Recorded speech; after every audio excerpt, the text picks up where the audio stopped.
રાજકોટ સાંસદ રૂપાલાની આગ મહીસાગર સુધી પહોંચી છે। જી હા, રાજકોટ સાંસદ પુરુષોત્તમ રૂપાલાની આગ હવે મહીસાગર જિલ્લા સુધી પહોંચી છે। 122 લુણાવાડા વિધાનસભાના કાર્યાલયના ઉદ્ઘાટન સમયે ક્ષત્રિય સમાજનો વિરોધ યથાવત જોવા મળ્યો છે।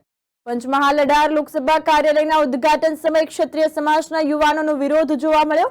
આ અંતર્ગત રાજપૂત સમાજના યુવાનો મોટી સંખ્યામાં ઉપસ્થિત જોવા મળ્યા અને રૂપાલા હાય હાયના નારા સાથે કાર્યાલય સુધી પહોંચ્યા।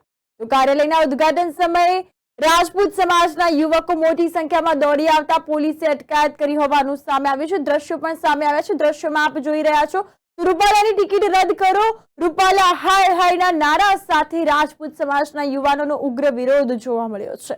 કાર્યાલયના ઉદ્ઘાટન સમયે મોટી સંખ્યામાં પોલીસ કાફલો તૈનાત રહેતા ક્ષત્રિય સમાજના યુવાનોની અટકાયત કરવામાં આવી છે। તો રૂપાલાનો વિરોધનો વંટોળ પંચમહાલ 18 લોકસભામાં પણ જોવા મળ્યો હોવાનું સામે આવ્યું છે।